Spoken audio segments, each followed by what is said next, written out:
I don't think he's my age, but he's probably in his 30s by now. But yeah, actually, no. 27. Yeah, no. Once you said that, he just said that. I'm like, fuck yeah, I remember them saying he's like 20. 27. Huh? He's actually younger than me, which is all nuts. right. Well, then cut him some slack, okay? Yeah. He's still in his frat boy college days. Right. Yeah. I mean, he's a little behind the curve. Maybe that's okay. But then again, his whole job is to get hit in the head by other players. I was just gonna say that. Let's see how many headshots you take, and that bathroom humor becomes locker room humor. Becomes more funny, I guess. Yeah. No, I mean the funniest thing about that whole thing would be like if you could change your whole mindset with like every hit, meaning like, okay, he's doing like bathroom humor now. He gets hit again, he turns into like a classical composer. He gets hit again, he turns into like Shakespeare. Like how fucking funny. would And that then one be? more time he's in silent movies, and after that he's done. Yeah. Do they still have silent movies? You know what? I don't know. You would think hipsters would do it like ironically, right? Probably not very popular anymore. Yeah, I know that. That would definitely be a niche market. Yeah, I mean like pretentious douchebags that live in like fucking Brooklyn. Or in your case, Seattle. Like, yeah. Kind of like 627.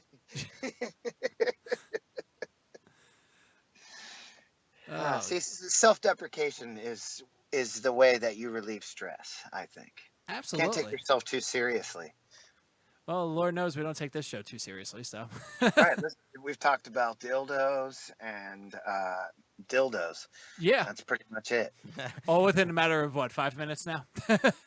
It's going by so fast. We do not endorse these. We don't plan to cure any diseases. Right. I was just watching a video today. It's so funny how people like have to make that claim like this isn't meant to treat, diagnose, or cure any disease, and then they're like, you need to see your doctor first, and they're like, this will help with chronic fatigue. Like, if you're not trying to cure anything, why are you saying like this will help you? Right. Like, clearly you're trying to cure it. If like, yeah, exactly. I think it's hysterical, but you have to make that statement before you tell them this will cure chronic fatigue, so you don't get sued. Yeah, on that same label though, it'll say side effects include death. It's like, what? Yeah. Side effects include 4 days straight of fatigue and bleeding from the asshole. Anal bleeding, severe. Right. Yeah. So I'm going to be passed out and bleeding from the ass as opposed to being tired. Exactly. So there's a 50% chance it will work, a 50% chance you're bleeding out your anus. It'll exacerbate your conditions and add something else. Something that you weren't affected with in the beginning. Correct. Now it's another problem. Now you have to take another medicine for your rectal bleeding, and then that probably has a side effect that screws up with like ears and like maybe your hearing goes in and out. Like, I mean, how fucked up is like the FDA and like the pharmaceutical companies that allow this shit to happen? Right. And had I known that there was a medication where the list of side effects was becoming 70% deaf, I might have encouraged our drummer, Dave Cook, to look into a class action lawsuit, because most people don't know that our drummer is hearing impaired. Dave is 70% deaf. Oh, fuck. Yeah, and he plays the drums in a rock band, so I'm sure we're not helping that situation out any. No. So he's just like Brian Johnson. Yeah, thank you. God damn it. Get out of my fucking head, Greg. That's it. I was trying to be a champion for the disabled, and now we're making fun of Brian Johnson. Well, look, we're allowed to make fun of him because apparently he's like one surgery away from getting his hearing back. Right, which I'm not even sure if Dave is one surgery away from getting his hearing back. If he is, then please let's start a GoFundMe account in the name of 627, and I promise some minute portion of percentage of that will go to fixing Dave's hearing. Exactly. You do not want to say the percentage though. Right. One day after my bills are paid.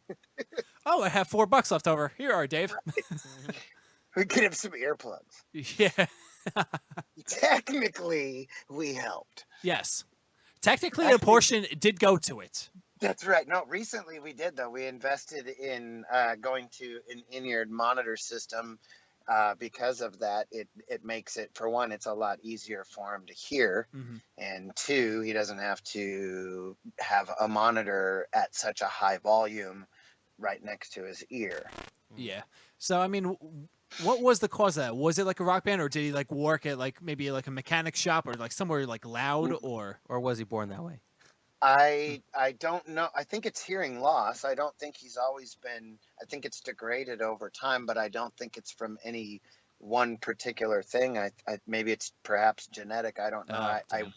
I never asked him that question before, but it certainly he wears hearing aids, and that is an issue even with the in-ears, deciding when not to wear them, or whether to go with one ear in and one ear out. I mean, it's a challenge, especially, you play clubs where there isn't the capacity to hook up to our in-ear system, or worse yet, there's not only no in-ear system, but there's also no drum monitor. Oh, even better. I mean, that makes it particularly challenging. I mean, I'm sure he does a lot of counting back there. Oh yeah, I mean, you're a drummer, Dan. Do you like a whole totally different page from the rest of the band? Like thinking like I know some drummers make like the dumb noise, like faces and like they're like literally thinking in their heads, but like their face looks like they're about to sneeze. Dan, is there a technique that you usually do or no? Like, I don't know what you mean by like counting in your head. You're like, okay, all right, 4, or like 1. Actually, okay, no, 2, I do not count at all. Really? Dude, actually, you know what? To be honest, this is probably horrible to admit, but I don't think I could. Well, no. I see. I'm a drummer also, and I would say I don't necessarily count like 1 and 2 and 3 and 4 and. That's actually like another. What people don't know is, it's like a drummer trying to sing and play. Like that's another limb that you have to practice, and I just never did that. So like it would be hard for me to play our songs and be like, oh, I counted 8. I can do it because in band I did like. Do you not count like how many? Like, okay, we're going into the chorus. The chorus is 4 of these, and then we go into the verse, and there's 16 of these. Absolutely not. I memorize it. Well, yeah, but by memorizing it, aren't you memorizing it by like, okay, we do this many times? No, the only thing I do is like, oh, we repeat the main riff twice, something like that. Right, that's what I'm saying. Like, yeah. But see, like I just don't do like 8 bars of 12. I don't do that. Right, yeah, but I mean, if you were to lose track of how many times you had played something, then it would be critical at that point for you to hear someone else in the band, right? Like in most cases, it's the lyrics that would tell you, if you hear the vocals, like, oh, okay, I lost track of how many times in a row that we've repeated this, but based on where he's at vocally, I know that there's 2 more lines left, and then we go into the chorus. Dave would not be able to hear that at all in most cases without the in-ears. Yeah. So he would be entirely lost. I mean, yeah, I kind of lied when I liar. When I was learning like taking lessons, I was learning other styles and whatnot. There's a book. I know his name is Tommy Igo, but it's like basically you learn like this certain style, like say a samba groove, and you have to play like to music. So it's basically like an open jam, but you have set. It's basically they kind of structure in a way that, oh, you have to play 16 bars. So obviously I'm like 1 2 3 4 2 2 3 4 3. Like I'm counting in my head. So yes, I can do it, but for some reason I totally have ADD, where like I'll be counting and then I'm like, oh crap, is this 12 or is it 16? Yeah. I for some reason I can't keep the attention, and I don't want to, that I forget. I hear. But at least when we play like my band, I don't. I'm sorry. Do you listen to the vocals then intently, or do you? Honestly, it's just I just memorize like what my parts are. Right. I just feel it. It's like learning. I like music that much that when I memorize my band songs, it's like memorizing Breaking Benjamin or Disturbed. If you wanted to go play a Disturbed song, you wouldn't know like, oh, they do it twice. You just from listening to the song that the verse is this long, or like when they end like this part, So I basically do that. Something I always did when I played too. I wonder if you do this then. is that I always played the fills exactly the same, in the same order, in the same spots. Like it was never improv when I did a fill. Like it was the exact same fill that happened. You know, if it was the first chorus, first repeat, at the end of that repeat, I would play that fill at that part in the song every time. And it wouldn't be the same fill that I played at other times in the song where that particular thing might occur, but it was always in the same order. Does that make sense? Yeah. Now, were you talking about like not improving? Were you talking about doing like cover songs? No, I mean like on our songs in our band, like let's say, you know, there's a fill at the end of say every 2 bars during the verse. Yeah. But in the first verse, there are a particular set of fills that happen in the same order every 2 bars. That would be like the first, after 2 bars, it would be one fill. After 4 bars, it would be another particular fill. And then in the second verse, it would be 2 different fills. But every time I played the song, it would always be those fills in those places. I never mixed it up or played the fill that was at the end of the song. I never used that fill at the beginning of the song. I always did them specifically. Like I actually wrote those fills and practiced them that way so that, yes, essentially I never would count either, because I would know if I'm doing this particular fill, this is the fill that goes right before the first chorus, or this is the fill that goes right into the second verse. Yeah, I'm really anal about that, especially when I do cover songs. When I watch people play like a Disturbed song or something like that, when I see them doing different fills and improving, it's a huge pet peeve. Like I want to see, and that's why I don't do cover songs, because I don't like doing that. I don't like paying that close of attention. Exactly, and you want to know what? And that's someone else's idea. Yeah, and that's why I don't try that hard for covers, is because there's a lot of shit that you can't hear that they're doing. Like when you see a guy play and you're like, he's doing ghost notes there. Like that does not sound like it's on a snare drum. So it's you really have to pay really close attention. But I'm like that with my songs too. I mean, live sometimes when the juices are flowing, or if you're in practice. Well, yeah, if you make a mistake, different. But generally speaking, I have that memorized. Order, I mean, down to every last, you know, whether I do a fill that's in 16th notes in one particular spot and only in quarter notes or eighth notes in another spot. I would repeat that exact thing. Like I would try to replicate that every time I played the song. Exactly. Yeah, I definitely try to replicate it. And sometimes you play it a little differently, but I definitely try to do that same fill in the same spot. And there's some drummers, like, I don't know if you've ever listened to the band Hailstorm, but you hear his record, you're like, oh, he's all right. And then you see him live, you're like, dude, this guy's freaking amazing, but he's not playing what's on the record. It's like way more technical, you know? Right. Well, I think that happens a lot too, because, you know, like you get a producer generally will push you to, I mean, I know even when we recorded with Jack and Dino, he asked me how many pieces were on the drum set, and he was like, all right, lose 2 toms and 2 cymbals, start practicing that way now. It'll make you tighter in the studio. Like, I mean, I really do kind of agree that for you know, a commercial studio recording, that stripping it back a bit is probably the way to go. And then I also believe that stepping it up live is the way to go. Yeah. But I agree. I mean, but when I see playing the guitar, like this, it's sort of the same. Like you'll see us play live. I play the exact guitar solos from the record I play live. Not because I'm obsessed with playing it identical to the record, but it's because I kind of suck at playing the guitar. So when I write a good lead like that, I play it that way all the time, because I really can't take it anywhere else. Well, I think if you can play guitar solos, I don't think you suck. Because, I mean, I don't suck at guitar either, but You're just I can't not play good, guitar. Dan. I can't play guitar solos. Well, yeah, but I mean, I write them, you know, like Yeah. I sit at the foot of my bed with my guitar, writing them literally, like sometimes, you know, 2 or 3 beats at a time. Like I want to do something like this, and I'll sit there and practice that one thing until I can consistently do it, and then add that to the other pieces. And then eventually, like, I've hacked out this whole thing that sounds like a really wild emotional solo, but, you know, I mean, behind the scenes, they're behind the barricades. Oh, Oh, hi-oh. I knew that was coming.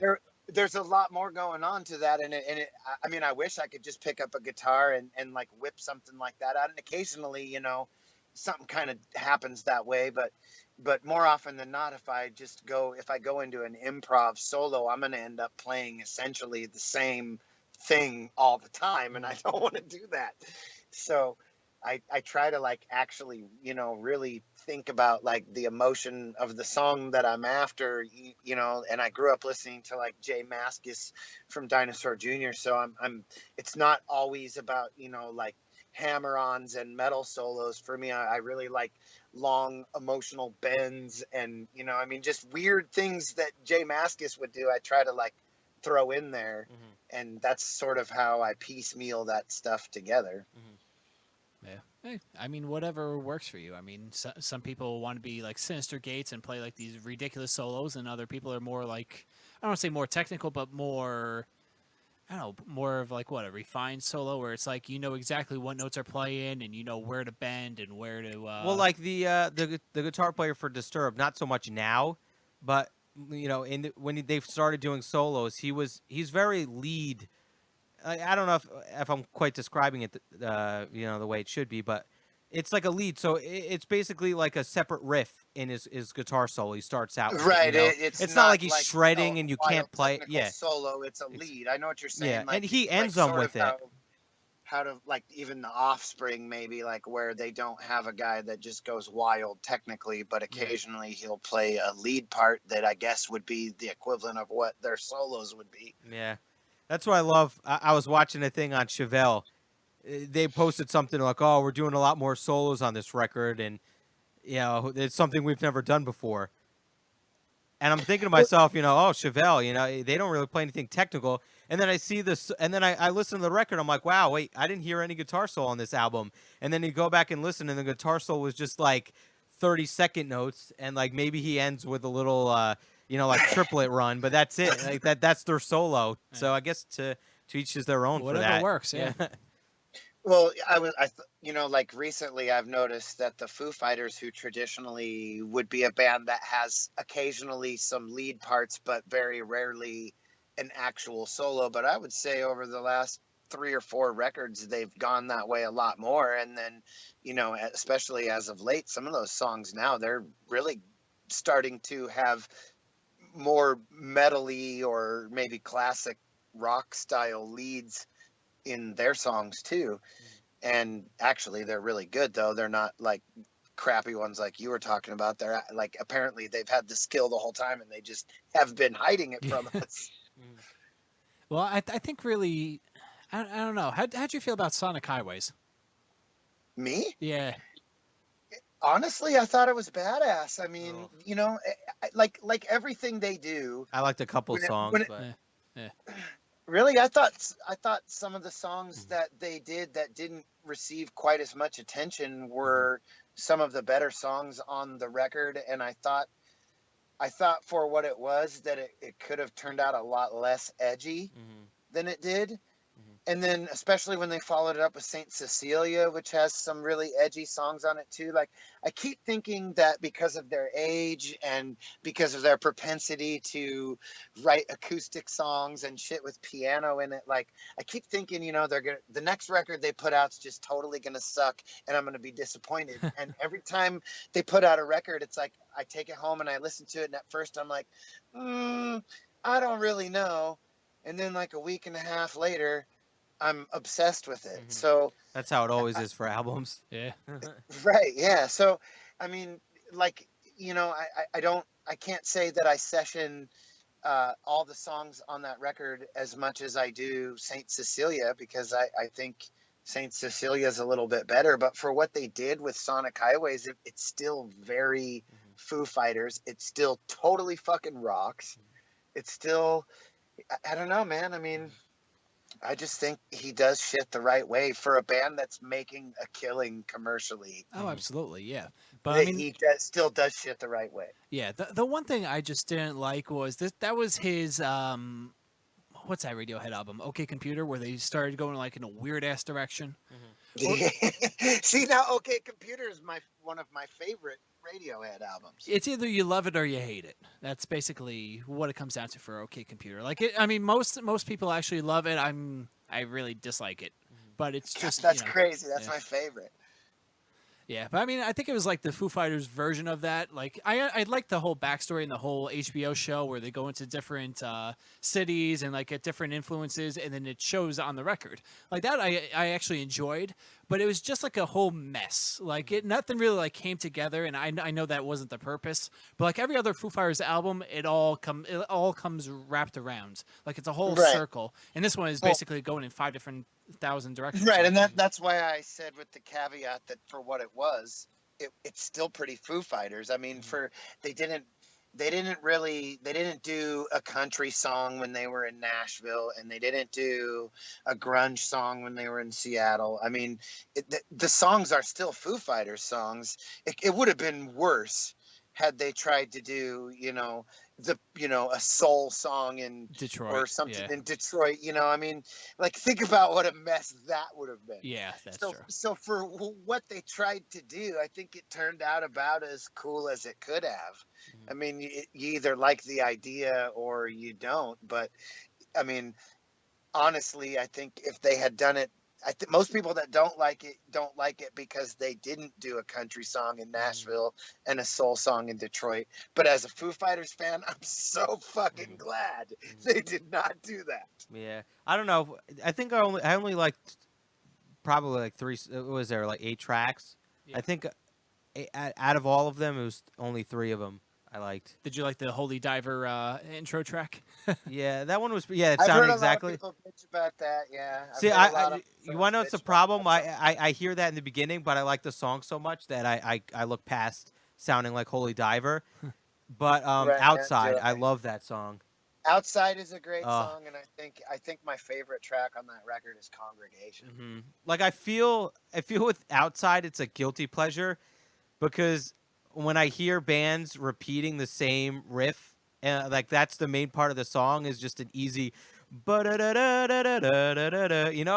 that's so simple and so boring and monotone. Yet in that song, I fucking love it. So I feel, to me, that song's a guilty pleasure. But still, outside of that, it is a great song and it's catchy as hell. And going back to what we were talking about, guitar solos, like how they picked that guy to do the guitar solo on that song. And it's just so weird because it's not something I normally listen to. It's very open. How he'll do like a bend and then stop for like 5 seconds. And then maybe do another one with a little, fill. Right. And then leave a little bit more space. So I'm not like used to that. Especially listening to metal and stuff. That song has a really like Husker Du feel to me. Like old, early alt punk transition from like classic rock into the like early alt punk. I mean, it does. Like I grew up listening to like Husker Du and the Pixies, and there's something about the way that song feels that reminds me of like that genre of music that I discovered as a kid. Yeah, it's great. Like some of the stuff the Pixies do was like fucking magical at the time. Like no one else was doing it, and worked out very well. Yeah. The Pixies are an awesome band. Actually, it's weird to me that they play the size venues that they play now, because the first time I saw the Pixies, they were playing at the Tacoma Dome, and they opened for U2. Jesus Christ, what a show! And so, yeah, right. And well, actually, U2 I thought was horrible, and the Pixies stole the show. But at any rate, it's weird because now the Pixies are like, playing clubs again, and I don't know. But they're a club band. They're not like an arena rock band. That's the thing. Right. I know. It's just weird to me, like what that must be like, having honestly never done that. Yeah. To have that experience and then go back to playing clubs, like what that must feel like. I don't know. I'm just curious. Well, I would like to know. Yeah. Well, let's call them up. Let's see if they're available, and when we do the interview, we'll have you on. How's that sound? Yeah, that would be cool. Those guys are probably really cool. Yeah. Hey, who knows? Did you listen to the latest album yet, or no? I actually have only heard one track off of the album, and that's the one single? that they play on the college radio. But yeah, what was that name? It was like a weird ass track, right? yeah, I don't even know. Yeah. But like I know like Dinosaur Jr.'s record was doing really well on college radio, but I never heard it once on the local alternative commercial radio No, station. you won't. Right. And that's a band I absolutely love. I grew up on that band for sure too. Like I feel like those guys, and even like when Sebadoh broke off and became a thing, like some of that music was the kind of thing again that reminds me of that song Outside from the Foo Fighters, like that sort of period of like people recording stuff on 4 tracks and 8 tracks at home, but really, really well. Yeah. But I don't know. It's an odd time in music. It seems like a lot of like, if you don't delve too into it, you think, okay, everyone's doing the same exact thing over and over again, because that's what rock radio is wanting you to believe. Rock radio wants you to believe like Disturbed and Five Finger Death Punch and Shinedown all sound the same exact thing, give or take a couple notes here and there. But like when you like dive deeper into like a lot of like independent music, and you're like, holy shit, a revolution is fucking happening. And I think that's what happened with the new Avenged Sevenfold album. Did you hear the backstory on that? No, I didn't. Enlighten me. Oh, I will. So they were talking with Chris Jericho of Fozzy, and also the famous WWE wrestler. Right. And they were like, okay, you know what? We have this album out. We haven't said anything. We released one single. We're not too sure what to do, but we want to kind of make this a surprise. People are asking us about it. They know something's ready, but I don't know what to do. So Chris goes, okay, I'm going to make a fake Instagram post, and in it, I'm going to take the Death Bat, the Avenged Sevenfold logo, and I'm going to put it up like basically onto a building or something like that, like photoshopped. And in the hashtag, he put down Voltaic Oceans. So immediately people think, okay, this is fucking weird. The brilliant part about what Chris did was he immediately took it down. So it got people going, oh, wait a second, this was a mistake? Oh, shit. New Avenged Sevenfold album is called Voltaic Oceans. Yeah, blah. And like every single website, like music website, and I was even fucking guilty of posting this too. We all thought it was Voltaic Oceans until I think when did it come out? I think it was like last Wednesday when it came out. Last Tuesday they had an announcement, like a little preview announcement. Earlier in the day, apparently some kid went into the back of like a Best Buy, found the actual physical album and went, what is this? And uploaded it. So it kind of leaked a little bit, but literally like 2 hours beforehand, before the announcement, which was fucking brilliant on their part. Yeah, because I was kind of surprised. I didn't hear a lot of, commotion about the album. Well, it was just like, oh, the new album's out a week or two after they just released their single. I'm like, what? That is not normal practice. Yeah, but like they wanted to do like the Kanye West route. They want to do like the Beyonce route. But the problem is, they even said this on Talk is Jericho. They even said that, rock fans want something physical. So I don't think it would have been that well received if it was just a digital only. And that's why they actually sent boxes of records to like record stores, to like Best Buy, to FYE, stuff like that, just for them to put out on, I guess, last Wednesday when it came out, or whenever the fuck it came out. But like to have it as a secret for that long, especially in the rock community, that's fucking brilliant on their parts. Yeah, how did they do that? How did that not leak? No one knows. Yeah, especially since the album released and some kid found it in Best Buy randomly. Yeah, it was like one of the workers that found it in like the back. I guess he was like opening up boxes to put it out, and he just went, oh my God, what the fuck is this? And I remember seeing like the Instagram post of the kid holding up the album. I'm like, no, what the fuck is that? Is it like the stage? I was like, okay, that was the single that they put out. They actually named the album after that. I was like, okay, maybe they have a CD version of the single. I literally thought nothing of it. And then he took, I think, another picture of like the back where it had like I don't know, like 10 or 11 tracks, how many, whatever is on the album. And I was like, oh my God, there's something with this. And so Voltaic Oceans was nothing? Voltaic Oceans was nothing. It was something Chris Jericho created to throw us all off. Weird. But wasn't there more posts? Like, I could have sworn I saw a bunch with the death bat. Like, it was on a football stadium, and then it was here, and then it was there. Yeah, that was just to market, I think, the new single. Like, that happened like a month or two ago. So it happened after that whole Jericho thing. No. The Jericho thing happened after that. Because the Jericho thing, I think, happened in, I don't know, maybe late September. And, like, you saw all those, like, deathbat things, like, in London and, like, Tokyo and, like, all around. I think that was, like, maybe late summer, like, early September. So, like, people, they were getting the, I guess, the awareness up that a new record is coming, but they didn't want to say anything about it. And then what Jericho did was fucking brilliant.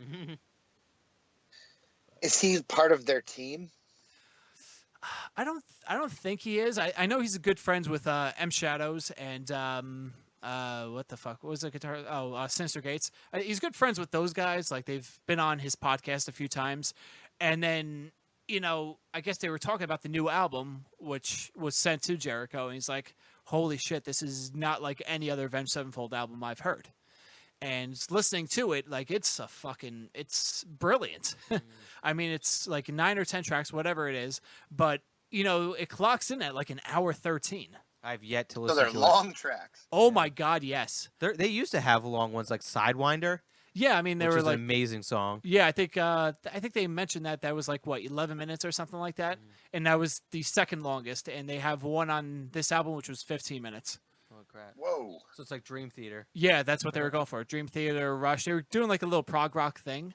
Oh, God, please don't tell me they were trying to do something like their last album. No. This is not out. This is not like Because he's like, oh, I want to do a song that sounds like Led Zeppelin. You know, that's what they wanted with that previous record. No, this one was basically, okay, balls to the wall. We're fucking bored of this. Let's do something completely out of the ordinary. So is it anything like their single? Because I dislike that song. Isn't that the place where everybody wants to get to, though? Is the place where they could release an album full of songs where they totally did it for themselves? Oh, absolutely. And Yeah. they have the commercial clout that it won't be a commercial flop because their fans appreciate when they make real music from the heart. I mean, that's where we're all trying to get to. Well, I really think they did that with their, like all bands, I really think they did that with their previous stuff. You know, the stuff that everyone loves now and then hates their newer stuff. I think. Well, like City of Evil. Even before that, I think not the self-titled, which is the one with Waking the Fallen. Waking the Fallen. I think that was like, well, that was even more commercial. Sounding the Seventh Trumpet, I think that was their. Well, that was like their first album where they had no idea what the fuck they were doing. Yeah, but I think people like that flocked was to it. actually what they wanted to do, and I think Waking the Fallen, they were like, oh, you guys got something here, but maybe tone down this and do that. I think that's when they. And then City of Evil came out, and that was a fucking monster album. Dude, I love that album, but I don't know about you guys, but going back to it, I listened to his vocals, and I'm like, man, they're kind of terrible in certain parts. Like, just as, like, is like, I don't know, the way he says like, dude, he used to, on Waking the Fallen, it was great. And then I don't know if it had to do with him getting throat surgery or whatever that was, but Yeah, once City of Evil came out, his voice just like, he couldn't scream anymore. yeah, and it sounded, when he was singing, it sounded like he didn't mean to, but it was kind of like whiny.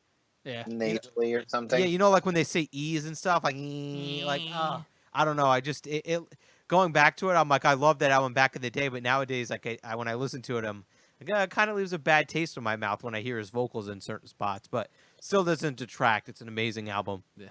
What's another album you loved as a kid and then listen to now and wonder, why did I Shania like Twain. this so much? What? Shania Twain, Destiny's Child. I could go on. I don't know. That's a great question. Yeah, I know. I'm trying to think of what I mean, I listened to some butt rock as a really little kid. But I fucking hate that term. Fuck that shit. I don't even know what the hell that is. like Quiet Riot. Shit rock? or- Is that what you're talking about? No. Like Puddle of Mud, that little like Hinder with the lips of an angel. Hey, I like that stuff. Yes, well. Puddle of Mud, not so much anymore, but back in the day. Dude, I actually just saw a video. They played a local venue by us called Stanhope House, which there's no stage. It's basically you're playing at a bar. And apparently on the video, Wes, their lead singer, who's completely out of his fucking mind, was either high as fuck or drunk as fuck. Whatever guy that was filming the video, like, Wes started like slapping the phone out of his hand, like literally just being a total asshole. But like, he started like they were doing, I think, the song Psycho, and it's like Psycho's a straightforward song, like nothing too crazy. And like it's the chorus goes, maybe I'm the one who is a schizophrenic psycho. He's like, maybe I'm the one, maybe I'm the one, maybe I'm the one. Like, he's like, I'm like, what the fuck are you doing? I've heard a lot of stories about that guy live, and they're all true. Like, yeah, right. Acting like a douche. Now, I think my favorite was actually, damn, I have quite a few favorites. I think best offstage moment was him getting so drunk he rode the baggage claim area in the airport, And he got arrested. He got arrested for that. And I think my best, my favorite onstage moment from him was like he was in the middle of doing the song. He stopped doing the song, pointed at some guy in the crowd, and goes, "You stole my fucking house, man! Fuck you! You stole my fucking house!" Wow. Yeah, look it up. There's fucking videos. That's I've seen a few other videos of stupid shit that he's done on stage. Like, dude, play the fucking show. If there's not a fight going on in the crowd that you need to break up, then shut the fuck up and do the show. Oh my god. I don't want to hear your political views. I don't want to hear unless you're a political band. Like, if I'm going to see Rage Against the Machine, and if I don't hear anything about like anti-Trump or anti-Hillary, I'd be kind of pissed. But right, although I think, for me, I personally tend to shy away from music that's super overtly political, although we do have a song where I make a few references to some political beliefs I might have. But I think, for one, I don't like to polarize myself from any particular audience member too much. Because you have to go all in with this shit. You can't just be like, I like some of these tactics that Donald's saying, but Hillary has some okay shit over here. It's like, no, it's either all or nothing, motherfucker. Right. So I think, and for one, I mean, I haven't seen anything from anybody that's compelling me to make a decision one way or the other at this point. So yeah, I'm the same way. Daniel, however, I'm all on one side. This is a really, really, really difficult situation to be in general, and yeah, I don't hold anyone. I mean, obviously we have accountability for what we do or we don't do, but I don't blame anybody for struggling to make a decision one way or the other, because for me, I have a hard time balancing the scales of well, that would suck if. Yeah. It's like, It's literally the lesser of two evils is what we're dealing with, because there's no, I mean, yes, there's third parties, there's Libertarian, there's Green Party, there's, 5,000 other parties, but, America, where you have the choice of anything, we're basically catered to only two people, either a Republican or a Democrat. So the whole system's fucked. I honestly can't tell you that I feel more strongly in a negative way about one than I do the other. Yeah. So, like, I know everyone's argument, like, well, if you don't do this, then that will happen. Well, and it's yeah, like, well, but this could also happen. right. Like, I mean, it's like, well, yeah, well, honestly, I live in Washington. It's a blue state, if you don't know that. Yeah, same with New Jersey. Yep. Right, okay. And it's on the West Coast. So, generally speaking, the elections are all but decided by the time Washington's two electoral votes that are going blue are cast. So, doing something to the contrary of the blue, or even casting a vote in favor of blue at that point, I mean, none of it really is of great consequence at that point. I mean, unfortunately, with the way that the system works, and I just, I don't know how I sleep at night after having cast a vote for any of them. Yeah, really. That's why I don't vote. Fuck it. Right. Vote, John, And you like, motherfucker. Vote or die. see, and that's a whole nother argument too. Like, I read a Mike Rowe thing, and I don't always love Mike Rowe necessarily, but I thought it was kind of a cool, Yeah, I saw that same exact thing you were about to a explain. point of view I had never, ever, ever once considered. That this whole, everyone needs to urge everyone else to exercise their right to vote. And his argument was, well, we all have a right to bear arms at the moment, and it's not necessarily a call to action for everyone who has that right to go out and get one. Like, especially if you don't know anything about handling one, it's probably better if you don't, maybe. I mean, that's a personal decision. Yeah. Sort of like exercising your right to vote, and which is used effectively by some people who are educated and probably less effectively by those who are not, but it's a right that everyone has. But for me to just blanketly encourage everyone, you should just go out and do this because it's your right. Well, there's a right to free speech, but if you don't have anything to say, you can also exercise your right not to speak at all. You have the right to plead the fifth too. Yeah. You cannot speak. I mean, there's a time and a place for both, I guess. And I'm waiting to be compelled in one direction or another. And I'm not so sure that the day will come and go without that happening. Yeah, I mean, I understand his argument about the whole entire thing, but if we're going to go with the gun situation, this is basically what voting is like. Voting is like, okay, you have a gun, and an intruder comes into your house, and, like, you have 4 people living with you who all think, okay, let's shoot this person. Now you have to give your gun to someone else who might not agree with you, but they will go and either shoot you or not. And it's basically up to them. That's what's happening with like the voting system. It gets transferred off into like 1 or 2 people who vote via state. So they get like what the state wants, and also it's personal opinion of what they want in the end. So basically you're voting one way to convince someone to vote that way. So your vote basically means as nothing. the system is structured, yes, that essentially we're trying to convince our representatives to vote the way that the majority of their constituents would have them vote. Exactly. So if it's like 100% Republican, and New Jersey being a blue state has I think a Democratic representative, he'll go, okay, fuck that, we're gonna go Democrat. It's like, you don't fucking win. Your vote is fucking nothing. Well, that's also my point. Like that arguing that somehow the consequences of me not voting are worse than the consequences of me voting for someone whose ideals don't at all match my belief system, in order to avoid getting someone else's ideologies that don't match mine. It's like, well, I don't like any of their ideas. I shouldn't, I guess, telling somebody that they somehow have done a disservice to the public by not voting is kind of a stupid argument. Yeah. Because the consequences of me not voting are completely irrelevant. In fact, I would argue that the consequences of me voting are completely irrelevant, unfortunately. Yeah. And honestly, I think I've pieced it all together. I'll knock on wood or whatever substance we have here. Here's some wood. Hold on. There you go.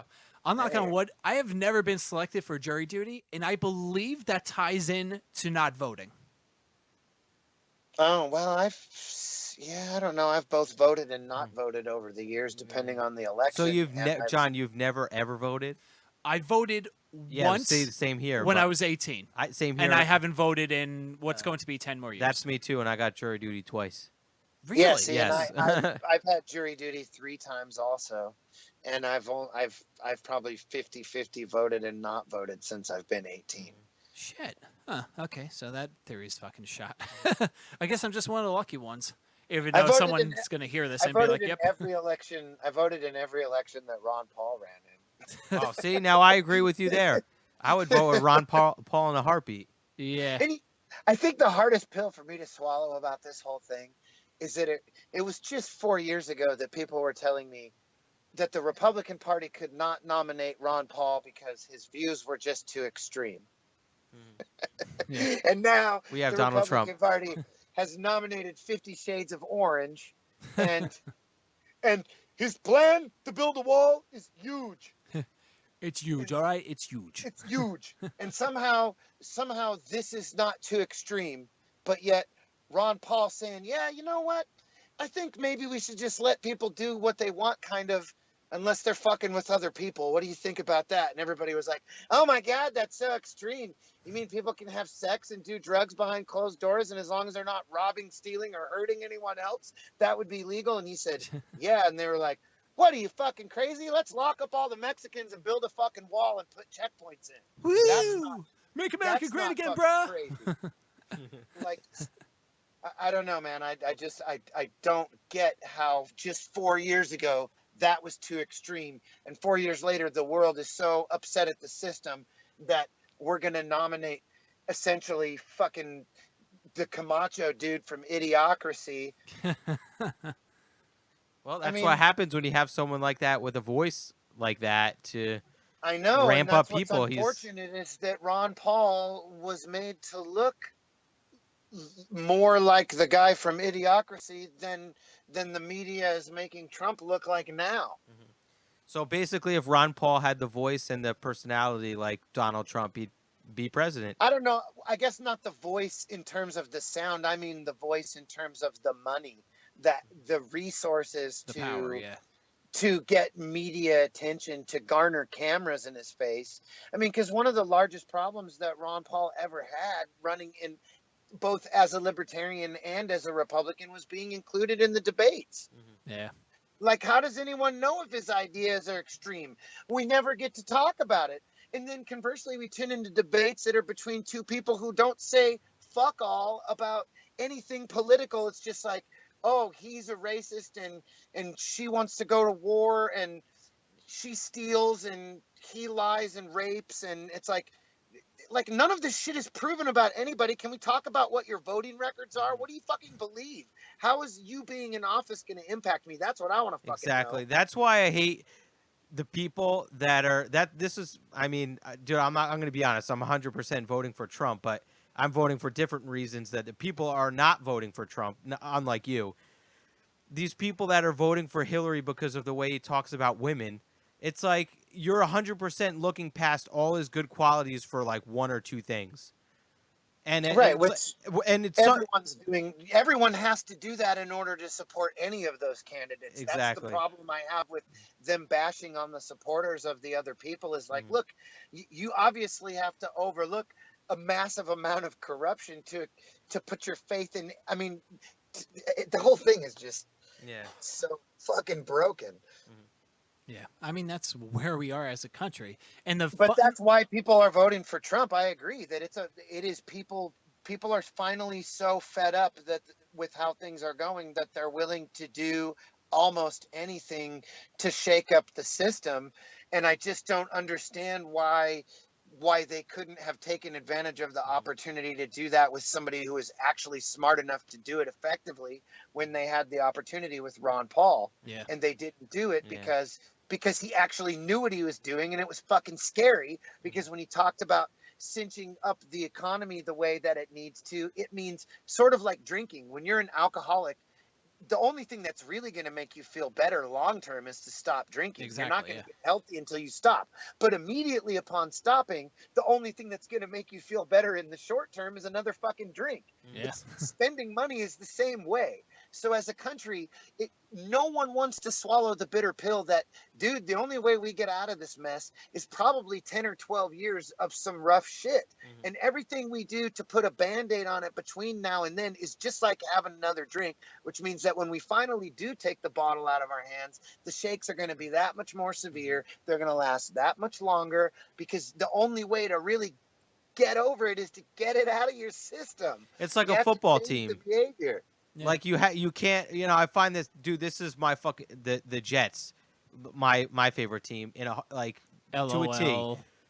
It's like, well, and this is how it's in New York too. And now it's like this with the Yankees.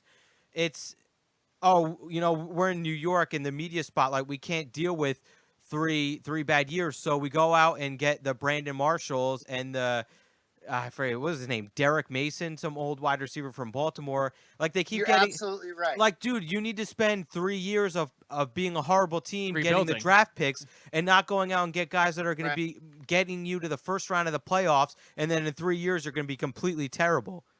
Right. I mean, the perfect parallel to that would be when the Sonics were here shortly before leaving to Oklahoma City, and they were really, really bad because they wanted to move the team. But one of the side effects of doing that, of being really, really bad, was getting early round draft picks, which ultimately led to them getting Kevin Durant, which unfortunately never played out here in Seattle the way we wanted to. But they became a championship competitor because they went long enough, sucking enough here that yes, effectively, you're right, that they built enough of the young players to grow together. And instead of going and getting those, the Seattle Mariners of 2001, let's get a bunch of mediocre, washed up has-beens. That was the worst thing that ever happened to the Mariners. I mean, dude, it's a perfect example last year with the Jets. Like they actually had a GM that came in and did the same thing. So they're horrible, and then last year they stepped it up and they were good. You know, it's like that was a perfect example of you need to stop getting these people like Brandon Marshall and get a draft pick. Right, build because your they team. could be like Russell Wilson, and your team could be that much amazing the next year. Right, which was essentially the difference, was that was one or two really, really good young players that were cheap. But see, the Mariners did the opposite. They got a bunch of washed up players, but they didn't spend a lot of money. And so, and they won a bunch of games that one year. And then the ownership was like, holy crap, we can spend that little, not get a star player, and we can win games. Well, they never won games with that strategy again, but people kept coming to the stadium, so they kept doing it. Yeah. And then Moneyball happened. Yeah. Right. With the sabermetrics and the whole Oakland Athletics thing. Like they went on, what was that, like a 32-game winning streak or something like that? Right. But I mean it's all about, you know, what's good at the time. I mean, like there's a healthy medium between, you know, getting a lot of star players that are going to be good for the short term and then doing what the Philadelphia 76ers GM did before he got fired, which was tank for 6 straight seasons, get like 6 straight #1 picks. Right. And now they're going to be somewhat decent. But it's, dude, Well, it's professional sports. You can't just, you're like a rookie. You know, he plays good one year and then he's not good the next. Well, because he was good the first year because it's professional sports and you're new. And then the next year they do their research. And if you're not able to combat their plan against you, then you're terrible. You know, so that's the thing. It's professional sports. That's how it works. It's the people that can overcome that and change their game. And that proves, like Tom Brady, they're really that good.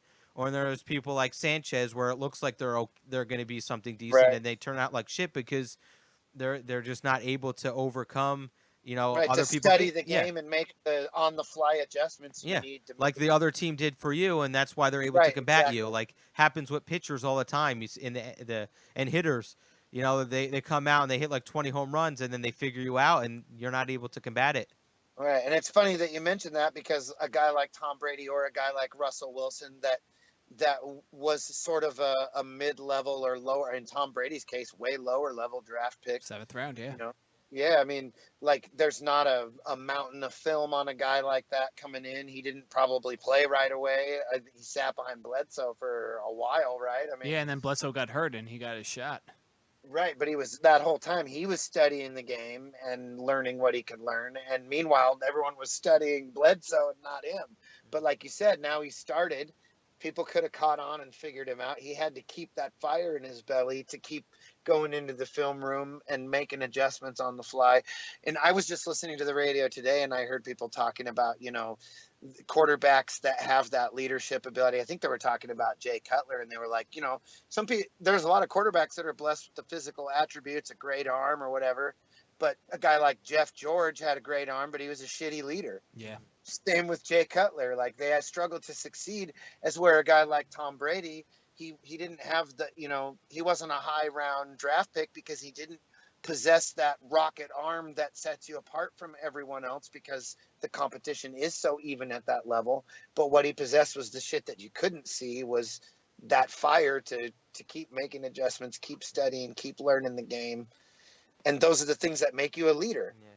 But like you said, he does like, you know how it is. You know, there's some players that go out like Des Bryant or whatever. I mean, he's born with like that natural gift. He can, you know, maybe go out and like have fun and party. But someone like Tom Brady, he went from I've never personally looked at it, but supposedly if you look at the way he looked like when he went into, I don't know, I think when you go in the combine or whatever, you get like Wade and you I don't know, whatever, you know, kind of like in wrestling where you get Wade or whatever. Right. Yeah. But like when you look at him, you're like, dude, what the hell? He's like a twig and he's like scrawny or whatever. And now it's just he was so he's so crazy with like his regimen and the way like the leadership he's doing like what he would do with his men with himself, and he turned himself into that. You know, it's like I Right. said, it's either going to clubs and partying and going along with your gift and thinking it's just going to get you through, or it's I have this gift and I can really propel myself to a next level. And Right, that's and what he did. imagine if somebody like Des Bryant had that kind of work ethic. Yeah. I mean,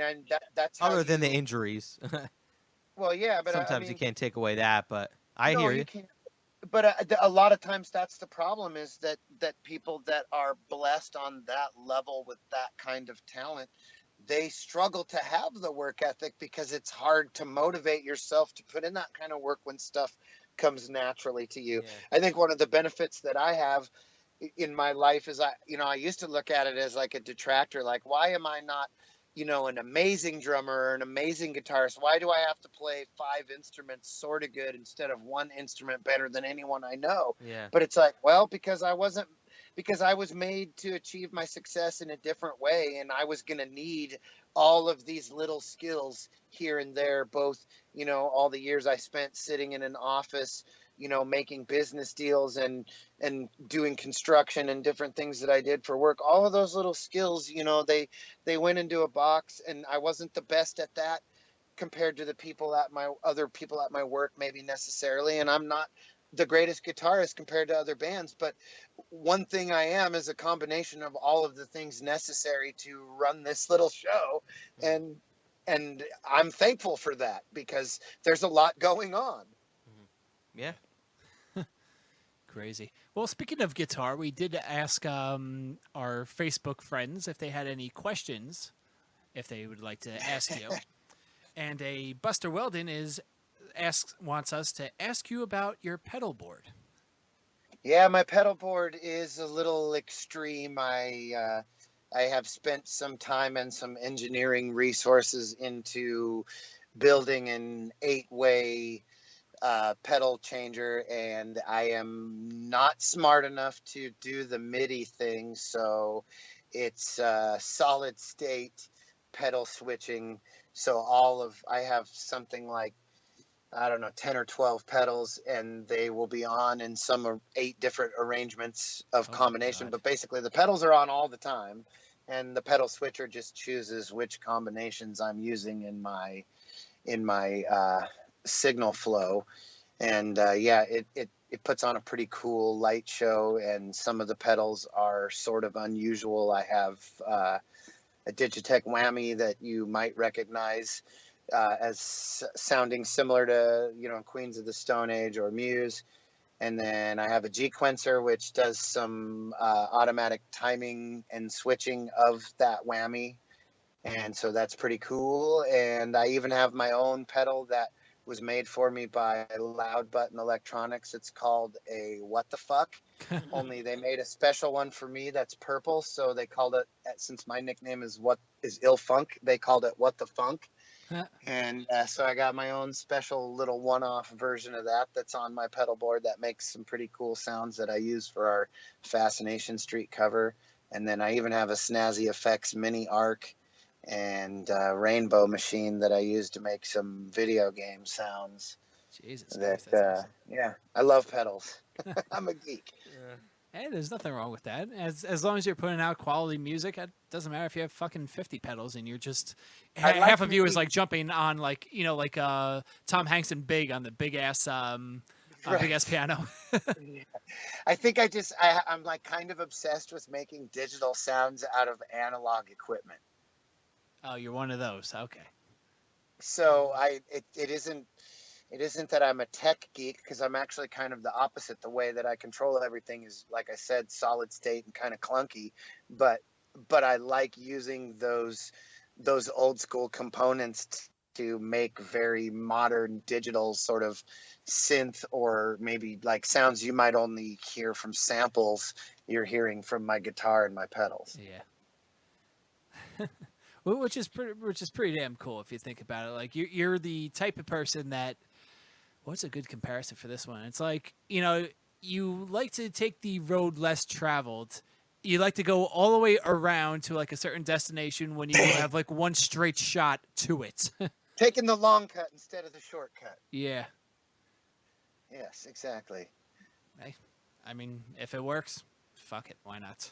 Well, some of the time it works and some of the time it doesn't. It's trial and error, and that's with everything. The more pedals you throw in, then the more likely you are to have problems live. So there has been plenty of moments live where technical difficulties have prevented me from putting on or creating the kinds of sounds live that I had intended to. That does happen from time to time because it can be a little finicky, and I'm learning how to cut those parts of the circuit out or make them more reliable. Yeah. But yeah. Yep. All right. If it were up to Jack and Dino, I would use nothing but a rat distortion pedal and a chorus. But, of course, yes. but it's not up to Jack and Dino, so. No, they're not paying you for doing all of this. That's right. In fact, I was paying him. Yes, you are a handsome amount, probably. He's a fair guy. Yes, as we talked about in the first interview that no one's going to hear. Which sucks right. because like I know all this information and I'm like, I really don't want to ask you about this because it's the same shit I've heard, but like I keep forgetting that we're doing a podcast for people who haven't heard this shit. Right. It's like having a conversation with someone. It's like, okay, can you repeat everything you just mentioned right now again? It's like, yeah, I don't want to do that. No, I don't blame you there. But anyways, we were going to repeat something which is somewhat explained the first time. I don't even really remember this one. But Shemi X, I don't fucking know. One wants to know if you're single. If I'm single, I am single. Yes, I am divorced. I've been single for almost 2 years now. I do very little dating. I'm a single dad. I have my 15-year-old daughter at home. She plays sports and she's in high school. And I work full time, so I don't have a lot of time. And I'm in a band that I'm obsessed with. Are you? You're in a band? Wow, I had no idea.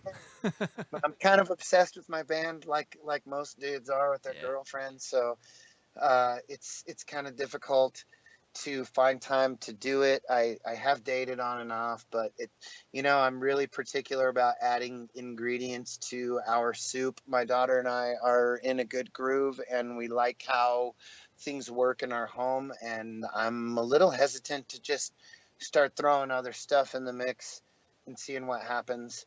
So, there's that, and I'm super picky, so there's also that, and so is my daughter. So sometimes I might see a girl and I'll be like, oh, she's really cute. My daughter will be like, no. Dad, what the fuck is wrong with you?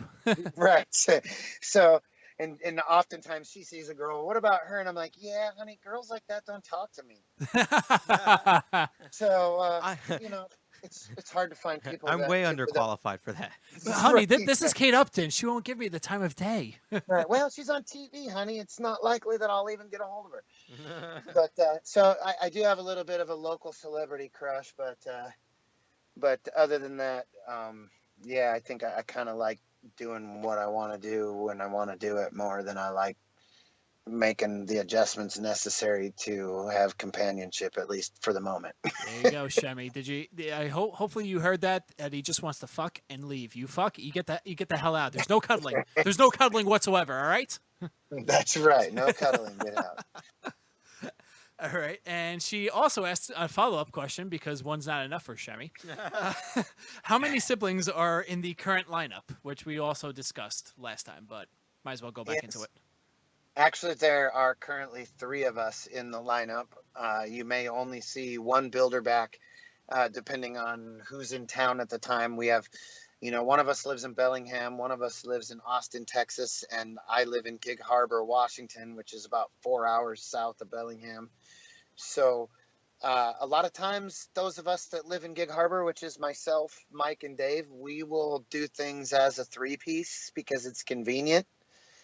and it still sounds okay. But when we are playing, like on the record, there are three Bilderbacks. There's my older brother Jason Bilderback, who we call Jay Danger. He plays guitar. That's my older brother. And then there's myself, Ill Funk, Greg Bilderback, and then my youngest brother Matt, who we call the Machine. And he's picked up the keyboards for us and sang backups on the record. Oh yeah. So take that, Chevelle. That's right. Yeah. Yes. Take that, Hanson. Yeah. Fuck you, Hanson. We're gonna bop our way to the fucking top, okay? Top of the charts, motherfuckers. That's right. All right. And Very, very slowly. yeah, seriously. Very, very slowly. Snail's pace, motherfucker. That's right. I don't want to get tired and shit. All right. So apparently you only have 2 fans, according to our Facebook poll. Yeah. Buster Weldon That's also. right. And I know both of them.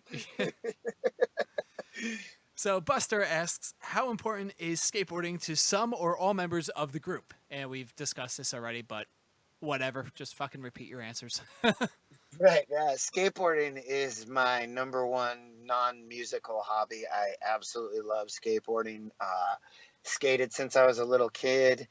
And I have had sponsorships at times, although now it's kind of difficult to maintain a sponsorship because you have to be making videos and stuff all the time, and I don't even have time for a girlfriend. So, but yeah, I mean, I love to go skate. I think that's the number one way that I keep in shape. I'm not much of a gym guy. I don't like to run unless somebody's chasing me with a weapon. So yeah, I love. Hopefully that doesn't happen often. Right, hopefully not. Hey, the mean streets of Gig Harbor over here. That's right. Yes, thug life. So yeah, no, I mean, I skate a lot. There's good parks and stuff. Although unfortunately, I live in Washington, where it rains a massive percentage of the time, and there is a serious lack of indoor skate locations around here. One time I had a ramp in my garage, but my garage is too full of stuff at the moment for that to exist. How dare you be an adult? Yeah, right. It sucks. So yeah, but I mean, so myself and Dave Cook both skate a lot, and if you follow us on Facebook or Twitter, you'll see lots of skate-related content on both of our pages at 627 SIXTWOSEVEN, followed by 627 the numbers. So spelt out first and then 627. Yeah, but if you like skateboarding, it's a good place to go because I am constantly posting stuff from a variety of other skate locations, plus little videos of us here and there, or anyone else that sends me cool skate stuff to post, I'll post. So yeah, I love skateboarding. It's my life. Now, all you need to do is find a way to have a music video where the entire band is on skateboards playing their instruments. Ooh, I haven't talked about doing it while playing instruments, but we've definitely talked about doing the Dinosaur Jr. route and both mixing in footage of us playing and footage of us skating for sure. That has crossed our minds. But one issue we're having is we're not very good at skateboarding. So well, I mean, we're good, but we're not good like skate video good. So, I mean, coming up with enough footage to fill that much time takes some effort and some free time that we haven't yet located. But I mean, it's an idea we're kicking around. There you go. Or what's that move called where you're skating normally and then you push down in your back foot and you ride the back, like the little, like a wheelie type of manual? thing? Yeah, manual. Why don't you just do that while playing like a solo? How fucking badass would that be? Yeah, I can barely manual anyway. I mean, I'm thinking, like, if I could, I'm just wondering if I could even just hold the guitar and do it. I wouldn't want to do it with my guitar. Well, yeah, that's also true. Yeah, I don't really want that skateboard flying out from underneath me and hitting the ground with my guitar that hard. Or you could just do like a mockery of it and take like a Guitar Hero guitar. Actually, I was thinking maybe we just need to go animated with the whole thing. You could do that too. So you don't even have to relearn how to skateboard and play guitar at the same time. Right. Exactly. And I'd be good at both. Yeah. Oh my God, are you kidding me? You'd be able to do a handstand while playing the guitar with your other hand, or you play with your feet. Who gives a fuck? It's your animation. Do whatever you want. Right. Way more effective. Exactly. There we go. See, the ideas are flowing. Right. Thank you, Buster. I'll buy you a beer when I go see Buster's band play, which is Stop Don't Stop, the greatest punk band in Tacoma. There we go. And that was his final question was, what are some of your local favorite bands or favorite local My bands? local favorite bands, the best punk rock band in all of Tacoma is most definitely Buster Weldon's Stop Don't Stop. That band kicks ass. If you grew up listening to, say, stuff like the Descendants or Black Flag, or if you grew up listening to good old-fashioned Dead Kennedys type punk rock and roll, you'll love Stop Don't Stop. The Jello stuff, not the new stuff. Right, yeah, right. And so yeah, you'll dig them. I'm really into a band from Portland called The Welkin Dim. That's a fantastic band. They have a new record coming out here in a couple weeks that I strongly suggest checking out. They have a video that came out recently called Writing in Color. That's fantastic. You should look it up on YouTube. That's a really good band that you're going to see a lot of stuff from over the coming months. And then another really great band that I don't know if they're really local. They're from Eugene, actually they're from Minnesota originally, but they're out of Eugene now. And they do a lot of touring and they play a lot of live shows. It's a two-piece post-hardcore sort of metal band called Amelia, and these ladies, I'm telling you, they rock so fucking hard.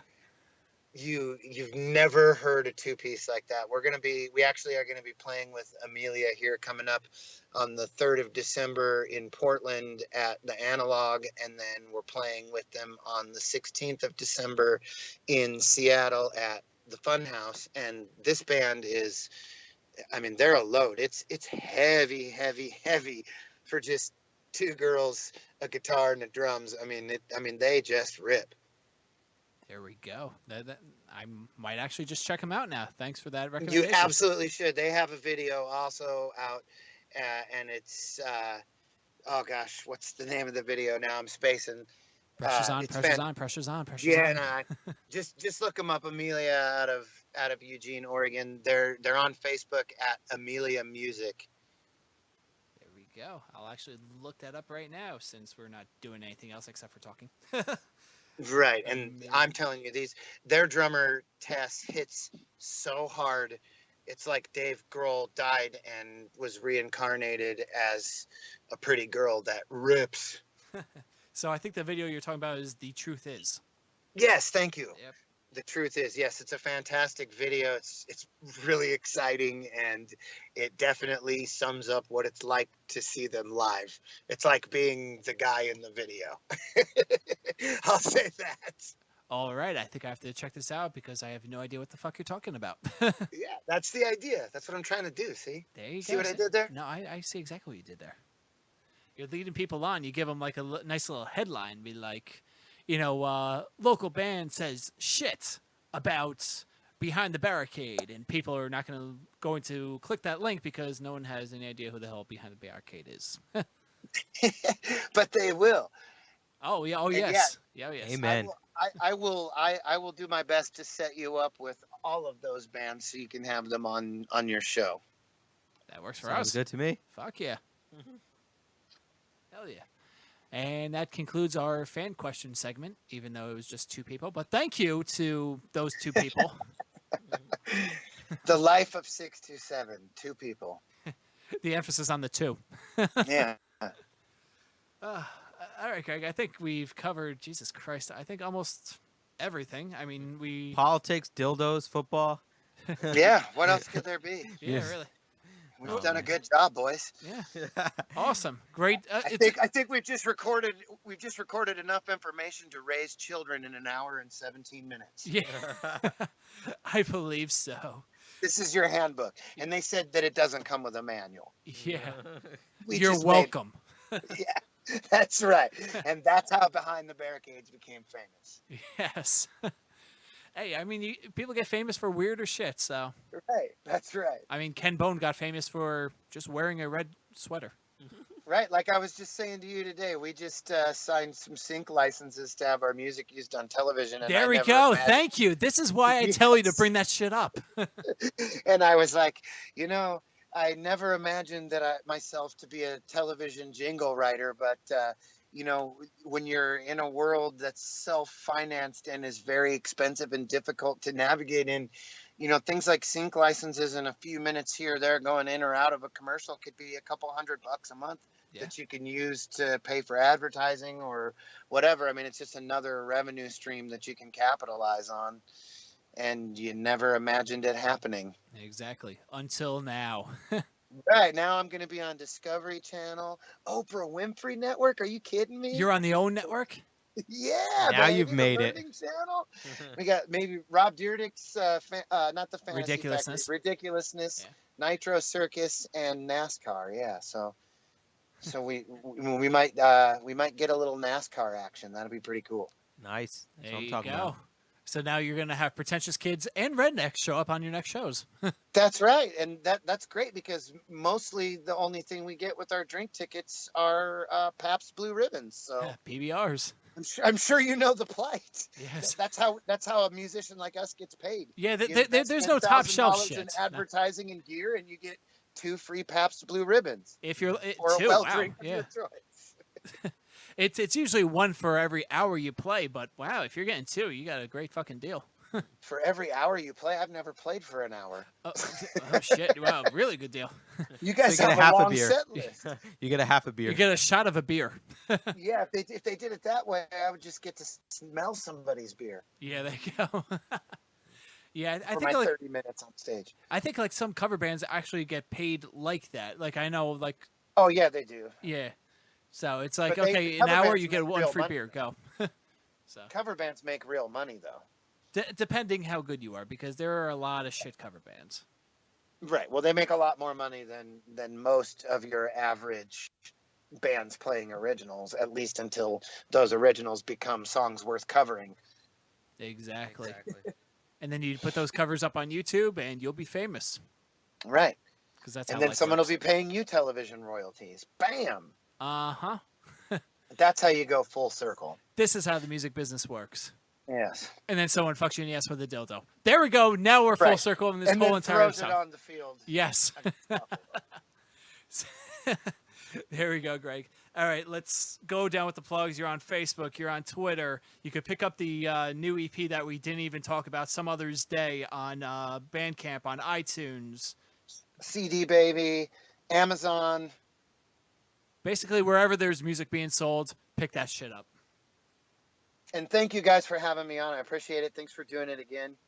Of No course. problem. I mean, what else are we doing on Tuesday night? That's right. Talking Playing to me. FIFA? Lucky you. I'll make sure you get to talk to some more of my friends here real soon, too. And thanks again. Oh, hell yeah. We'll definitely be in touch. All right. Take care. All right, Greg. Later, man.